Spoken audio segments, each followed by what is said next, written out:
ഫ്രണ്ടിൽ നോക്കുമ്പോൾ തന്നെ എന്തായാലും ലുക്ക് മൊത്തത്തിൽ നമ്മൾ ഫേസ് ആവേണ്ടി ചേഞ്ച് ആക്കിയിട്ടുണ്ട്. ഇതിനകത്ത് നമ്മൾ ഗ്രില്ല് LED ആഡ് ചെയ്തിട്ടുണ്ട് കേട്ടോ. കമ്പനി വരുന്ന ഗ്രില്ല് നമ്മൾ ഇതിനകത്ത് നിന്ന് റിമൂവ് ചെയ്തിട്ട് നമ്മൾ പുതിയൊരു ഗ്രില്ല് വെച്ചിട്ടുണ്ട്. അതിനകത്ത് തന്നെ LED വരുന്നുണ്ട് കേട്ടോ. അപ്പോൾ അതിനകത്ത് ഈ ലാൻഡ് റോവറിൻ്റെ ലോഗോ ഇരിക്കുന്നത് കമ്പനി ഗ്രില്ല വന്ന ലോഗോ തന്നെയാണ് നമ്മൾ ഇവിടെ തന്നെ പ്ലേസ് ചെയ്തേക്കുന്നത്. ഇതിൻ്റെ ബാക്കിലേക്ക് നമ്മൾ അഡാസ് യൂണിറ്റ് കറക്റ്റായിട്ട് പ്രോപ്പറായിട്ട് അത് വർക്ക് ചെയ്യുന്നുണ്ട്. താഴത്തേക്ക് വന്നു കഴിഞ്ഞാൽ നമ്മളൊരു അടിപൊളി ഫോഗ് ലാമ്പ് ചെയ്തിട്ടുണ്ട്. ആ ഫോഗ് ലാമ്പിനകത്ത് തന്നെ ഒരു DRLും വരുന്നുണ്ട് കേട്ടോ. കമ്പനി വരുന്ന ഫോഗ് ലാമ്പിനകത്ത് DRL വരുന്നില്ല, ചെറിയൊരു ലെൻസ് മാത്രമാണ് വരുന്നത്. അപ്പോൾ അതിൽ വെട്ടം കുറവുള്ള കാരണം നമ്മൾ നല്ലൊരു വെട്ടം വരുന്ന ഫോഗ് ലാമ്പ് ആഡ് ചെയ്തിട്ടുണ്ട്. അതുകൂടെ തന്നെ ആ ഫോഗ് ലാമ്പിൻ്റെ കവറിങ് ഒക്കെ ഉണ്ടല്ലോ, എന്താ ഫിനിഷിംഗ് നമ്മളിതെല്ലാം ചേഞ്ച് ആക്കിയിട്ടുണ്ട് കേട്ടോ. ഇത് പിന്നെ നമ്മളൊരു മാഫിയ സ്പെക്കിലായിട്ട് ഇറങ്ങിയേക്കുന്നത്. ഇതൊരു അഗ്രസീവ് ലുക്ക് കൊടുക്കാൻ വേണ്ടിയിട്ട് ഫ്രണ്ട് ലിപ്പ് നമ്മൾ ആഡ് ചെയ്തിട്ടുണ്ട്. ഗ്ലോസി ഫിനിഷിങ്ങിലാണ് വരുന്നത്. അതിനകത്ത് തന്നെ 2 DRL സൈഡിലും വരുന്നുണ്ട് കേട്ടോ. അപ്പോൾ അത് കാണുമ്പോൾ തന്നെ നിങ്ങൾക്ക് മനസ്സിലാവുന്നുണ്ടല്ലോ വണ്ടിയുടെ ലുക്ക് എത്രത്തോളം മാറ്റം വന്നിട്ടുണ്ടെന്നുള്ളത്. ഇനി ഇതിൻ്റെ സൈഡ് പോർഷൻസിലേക്ക് നോക്കിക്കഴിഞ്ഞാൽ നമ്മൾ നല്ലൊരു അടിപൊളി വീൽ ആർച്ച് ക്ലാഡിങ്സ് വെച്ചിട്ടുണ്ട്. അത് കമ്പനി ഫിറ്റ്മെൻറ്റ്. ഇതിപ്പോൾ നമ്മൾ ആക്സസറി ആയിട്ട് ചെയ്താന്ന് തന്നെ പറയില്ല, അതേപോലെ തന്നെ പ്രോപ്പർ ഫിനിഷിങ്ങിലാണ് ഇത് വെച്ചേക്കുന്നത്. അതും ബോഡി കളറിൽ തന്നെ നമ്മൾ ചെയ്തിട്ടുണ്ട് കേട്ടോ. പിന്നെ മെയിനായിട്ട് ഇതിനകത്ത് ഒരു സാധനം വരുന്നുണ്ട്, എക്സ്റ്റീരിയർ കിറ്റിനകത്ത് ആഡ് ചെയ്ത് വന്നേക്കുന്നതാണ്. ഇതെന്താ ഡിസൈനൊക്കെ അല്ലേ, ഡിഫൻഡറിൻ്റെ ഒരു ഐഡൻറ്റിറ്റി എന്ന് തന്നെ പറയാം, ഒരു ഐക്കോണിക് ഐറ്റം തന്നെ അല്ലേ.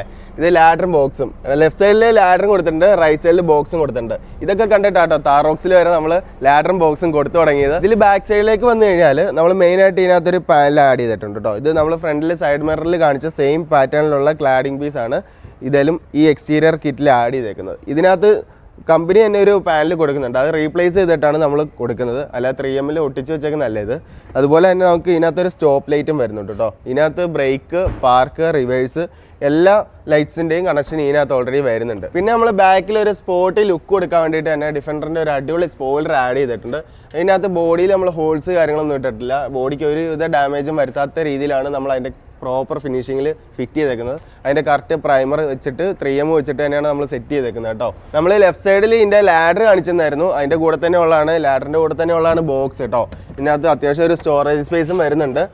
അപ്പോൾ ഇത് വെക്കുമ്പോൾ തന്നെ വണ്ടി മൊത്തത്തിലൊരു ലുക്ക് തന്നെ മാറിയിട്ടുണ്ടല്ലേ. നമ്മൾ ഈ ഡിഫൻഡറിൽ എന്തൊക്കെ ആക്സസറി ആഡ് ചെയ്യാൻ പറ്റിയിട്ടുണ്ടോ അതെല്ലാം ആഡ് ചെയ്തിട്ടുണ്ട്. അതുകൂടാതെ നമ്മൾ മെയിനായിട്ടും ചെയ്തേക്കുന്നതിനകത്ത് ഈ വണ്ടിക്ക് ഒരു പ്രൊട്ടക്ഷൻ ആട്ടോ, പ്രൊട്ടക്ഷൻ ഫിലിമാണ് ആഡ് ചെയ്തേക്കുന്നത്. 6 ഇയർ വാറണ്ടിയിൽ വരുന്ന സെയിൻറ്റ് ഗോബിൻ എന്ന് പറഞ്ഞ ബ്രാൻഡിലുള്ള US മെയ്ഡിൽ വരുന്ന മെറ്റീരിയലാണ് ഇത് ആഡ് ചെയ്തേക്കുന്നത്. അത് 6 വർഷത്തേക്ക് എന്ത് കംപ്ലയിൻറ്റ്സ് കാര്യങ്ങളുണ്ടെങ്കിലും നമുക്ക് എല്ലാം ക്ലിയർ ചെയ്യാൻ പറ്റും. പിന്നെ ഇതിനകത്ത് നമുക്ക് ഇൻഷുറൻസും ആഡ് ചെയ്യാൻ പറ്റും കേട്ടോ. 1 ഇയർ ഇൻഷുറൻസ് ആഡ് ചെയ്യാൻ പറ്റും.